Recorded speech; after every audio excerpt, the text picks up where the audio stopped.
Heads up, my name is Godfrey Jeremiah. I just want to do something very unique today, and that's me talking about money. I'd already written an article that covered this topic, so I just want to give the audio version of the article I wrote about money. And that topic is money is primarily what drives chaos. The story of how money was first developed could wholly be guesswork. We can infer that the concept of money started in ancient times when barter was the medium of exchange. Because the ancient origins of economic system precede written history, so it is impossible to trace the true origin of the invention of money and the transition from barter system to the monetary system. Apparently, theories of what money is can influence the interpretation of historical and archaeological evidence of early monetary systems. For example, the commodity theory of money, money of exchange, which is preferred by those who wish to view money as a natural outgrowth of market activity. Others view the credit theory of money as to do with money of account as more plausible and may possess a key role for the state in establishing money. Overall, economics different theories of money largely focus on money's functions, use, and management. In this podcast, or whichever form this is going to be presented, I am more interested in the psychological aspects of money, particularly to understand why money drives people and how it leads to chaos in our society. That reminds me of George Simmons' book, The Philosophy of Money. Views money as the structural agent that helps people understand the totality of life. One of the fundamental points of his book highlighted that money brings personal freedom. Anyways, that could be true.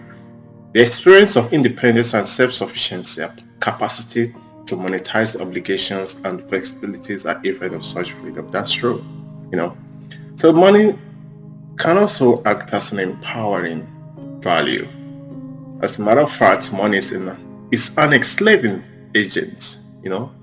Evident in most society today, those with access to funds tend to ride on others who are unfortunate and less privileged.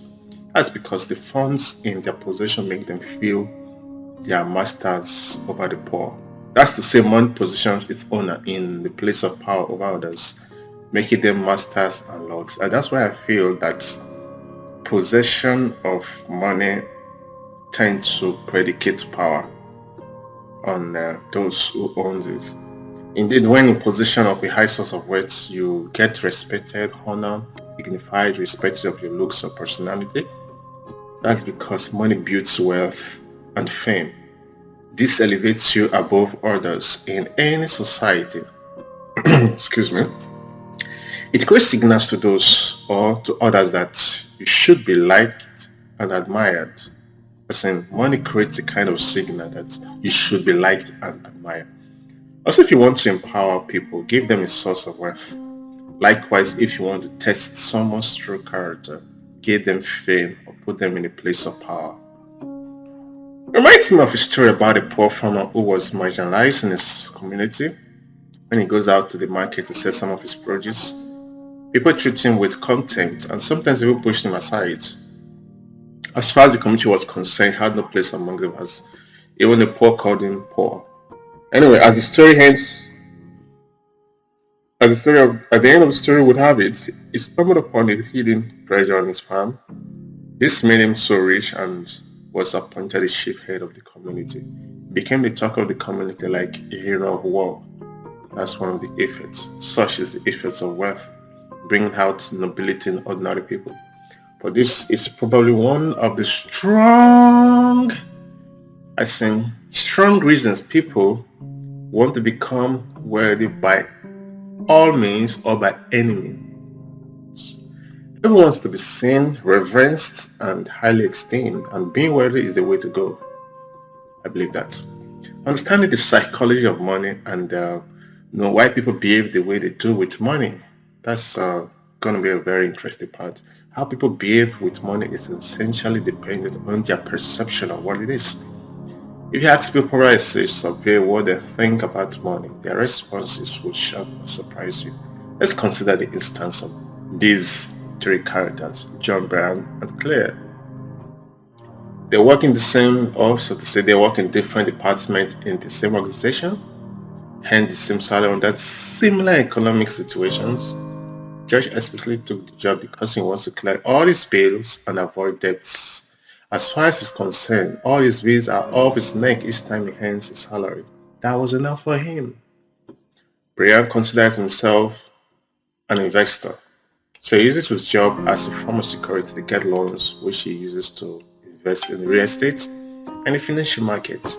He's constantly on secure debt, which he channels over half of his salary into. His view of his earning is primarily to appreciate his value by securely investing, though with the risk of being in debt. Claire, on the other hand, saves about 60% of her salary. She's able to minimize her expenses in unusual ways. She lives in a cheap, warm bedroom house and doesn't drive a car. Claire lives in a very humble and quiet. She lives a very humble and quiet life with no children or dependents.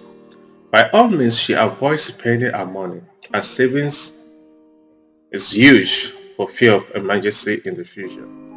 You are likely to fit in any of these distinct personalities above. Not to be judgmental here, as there's no right or wrong about these perspectives.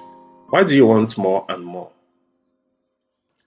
As the saying goes, the love of money is the root of all evil and good too. Financial obligations breed financial interest. In this case, the more financial responsibilities you are burdened with, the more funds you want to get.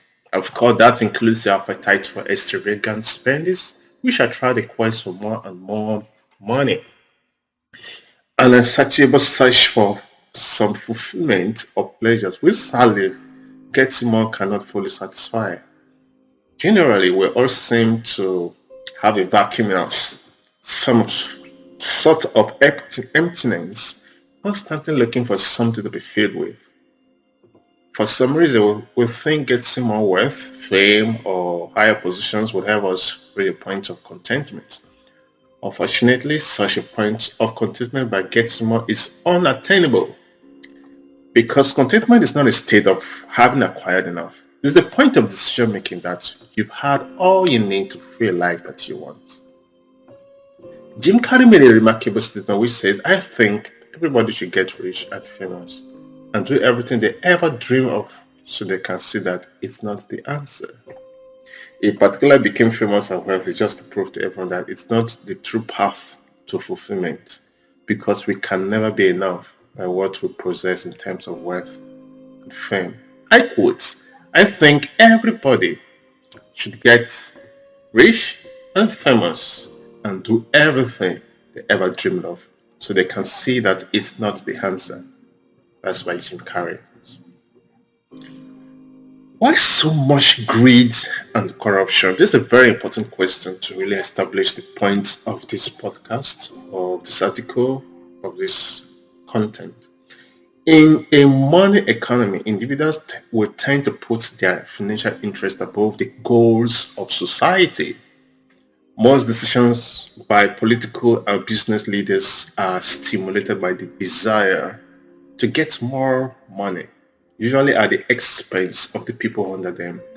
This is a result of their gross insensitivity to the needs and feelings of others. Corruption is often linked to how money is gotten and used.